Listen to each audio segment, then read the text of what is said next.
Mon invité aujourd'hui dans Grizzly Media, c'est probablement la fille qui a inspiré de nombreuses jeunes filles à jouer au hockey. C'est un peu pour moi la Jean Béliveau du hockey féminin. Du moins, c'est un peu la même prestance, je crois, qu'elle a apporté au hockey. C'est Caroline Ouellette qui a annoncé sa retraite dans les derniers jours. Salut Caroline, ça va bien?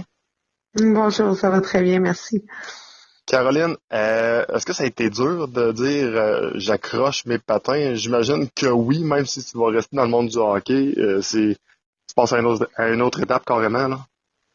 C'est jamais facile d'arrêter une passion que tu as faite pendant tant d'années. Puis moi, j'ai toujours été une de ces athlètes qui a vraiment trippé sur son sport, puis qui en avait jamais trop, qui en avait jamais assez. Fait que c'est sûr que je pensais jamais arriver à un moment où j'étais prête à arrêter de jouer au hockey. Puis je pense que l'arrivée de ma fille a vraiment tout changé, tout remis en perspective. Puis je suis contente d'être revenue au jeu après sa naissance. C'était un bel objectif personnel, je l'ai réussi. Mais ça m'a aussi permis de vraiment atteindre un niveau où je me suis dit, OK, c'est assez, puis je suis correcte avec ça. Donc, c'est une décision qui a été longuement réfléchie. Puis, j'ai eu la chance, euh, comme très peu d'athlètes ont la chance de savoir exactement quand étaient mes derniers matchs, à la fois avec l'équipe canadienne puis avec les Canadiennes de Montréal. Donc, on peut pas vraiment demander mieux. Quand on regarde ton palmarès qui est assez rempli, on parle de 4 médailles d'or olympiques, on parle de 234 points, donc 84 buts avec l'équipe nationale. Tu as participé à 11 championnats du monde. On parle de 6 médailles d'or, 5 médailles d'argent. Euh, Est-ce que c'est des choses qui te passent dans ta tête avant de prendre ta décision de dire hey, j'ai tout accompli ça. OK, c'est beau. J'ai réussi pas mal plus que je pensais réaliser. Non, je pense que je me compte vraiment chanceuse d'avoir pu jouer avec l'équipe canadienne pendant autant d'années, d'avoir vu le début, le développement de la Ligue canadienne de hockey.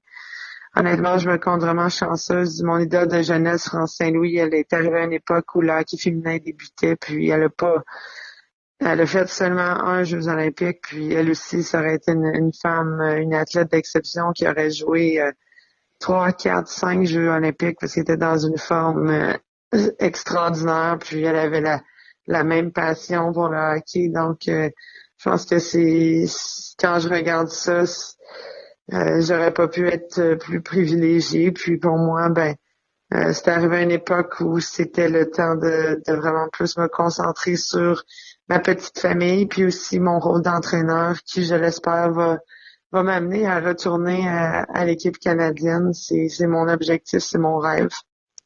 Ton plus beau souvenir en tant que joueuse, tu dirais quoi? Oh, il y en a plusieurs. Je pense que d'aller aux Jeux olympiques dans notre pays, à Vancouver, c'est des moments que j'oublierai jamais. Ça avait été une saison vraiment exceptionnelle pour notre équipe. On avait gagné 6 matchs consécutifs contre les Américaines. Puis encore une fois, prouvé en finale qu'on était vraiment la meilleure équipe cette année-là. Je pense que la victoire un peu irréelle à Sochi, après une année tellement difficile, une année de changement, plein de blessures au sein de l'équipe.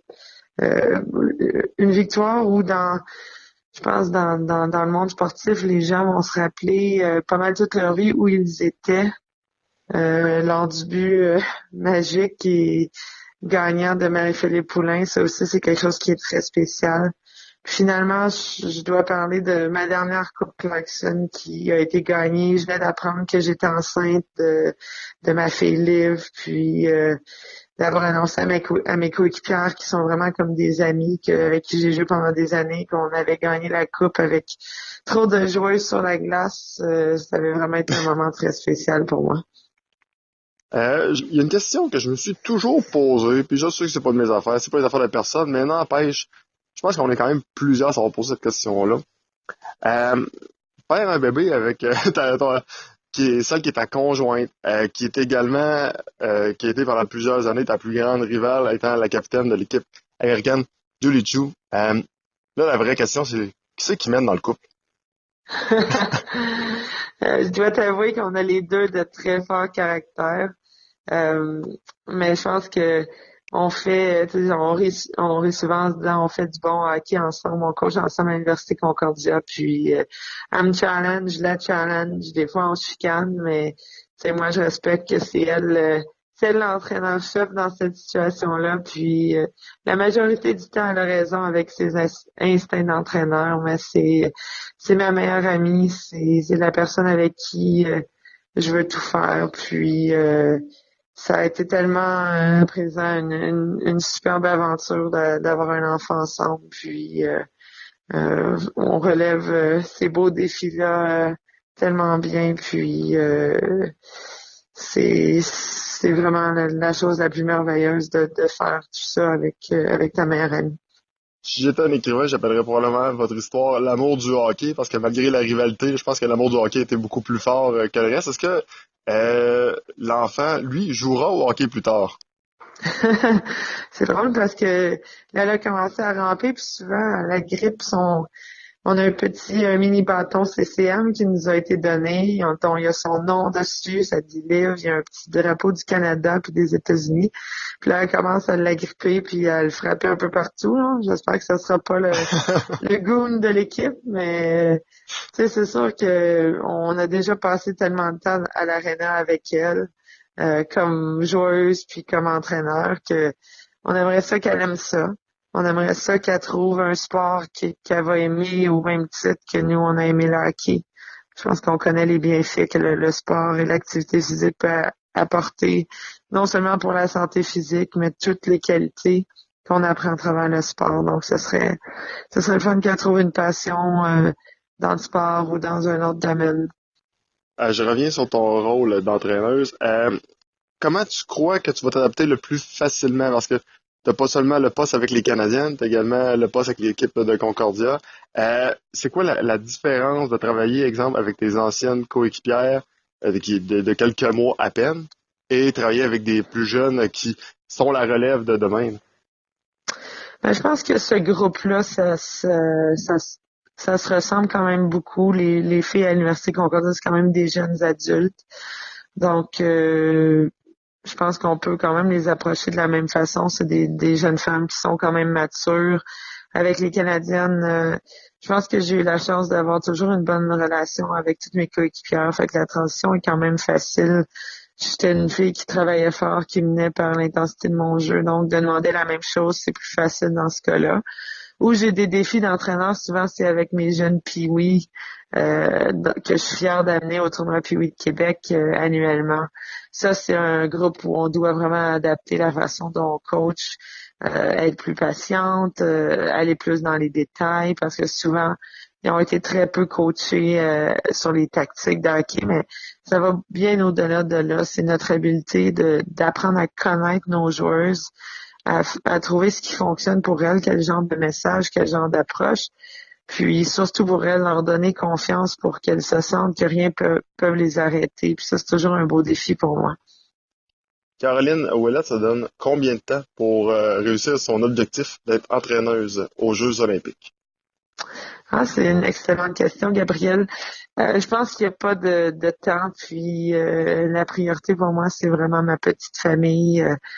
Présentement, il y a bébé Liv, mais on aimerait bien recommencer l'expérience, peut-être avoir un petit frère et une petite sœur. Donc, c'est ça la priorité pour nous pour l'instant, dans les prochains mois, les prochaines années. Puis les Jeux olympiques qui vont revenir aux 4 ans. Alors, on verra pour la suite. On verra aussi dans mon développement si je fais partie des plans d'équipe canadienne. C'est un peu des deux qui vont être les facteurs déterminants. Faut absolument que je me gâte avec au minimum cette question-là. Tu vas la comprendre. Tu as tellement brisé des barrières dans ta carrière. Puis c'est des choses qui ont été bénéfiques non seulement pour le hockey, mais pour notre société. Là, j'ai vu dernièrement que L.A. Wackenheiser, ton ancienne coéquipière, est rendue dans l'équipe des Maple Leafs de Toronto. Elle travaille dans l'équipe des Maple Leafs. Est-ce qu'un jour, Caroline Ouellette pourrait travailler pour le Canadien de Montréal? Caroline Ouellette a toujours tripé sur le Canadien de Montréal. D'ailleurs, j'ai regardé le match hier. C'est une organisation que j'admire au plus haut point. L'organisation qui a connu le plus grand succès, non seulement au hockey, mais probablement dans la plupart des sports, tous confondus. Donc, C'est certain que ce serait vraiment un honneur de faire partie de cette organisation-là, mais pour moi, mon plus grand rêve, c'est que les Canadiennes fassent vraiment partie du Canadien de Montréal. Puis c'est ça que j'aimerais diriger un jour. J'aimerais que vraiment on ait notre ligue professionnelle où nos athlètes travaillent à temps plein dans le hockey et non travaillent à temps plein ailleurs puis viennent jouer au hockey le soir, les week-ends parce que elles ont la passion pour le hockey. Il y a tellement d'hommes qui ont ce privilège-là dans plein de différents niveaux de jouer au hockey professionnellement. Puis pour moi, la survie du sport féminin professionnel passe vraiment par un partenariat avec le club de hockey du Canadien de Montréal, avec la Ligue nationale de hockey. C'est ce dont j'aimerais faire partie un jour. Chose certaine, je crois qu'ils ont vraiment une très bonne porte-parole. Caroline Ouellette, un gros merci encore une fois pour ton temps. Félicitations encore une fois pour ta carrière. Je pense que tous les honneurs que tu as gagnés sont mérités. Puis tous les honneurs également que les gens t'ont écrit, parce qu'il y a plusieurs qui ont pris le temps de t'écrire pour te féliciter. Ça également, c'était très mérité. Merci beaucoup, Gabriella. Ça me touche beaucoup. Merci, bonne journée. Bonne journée.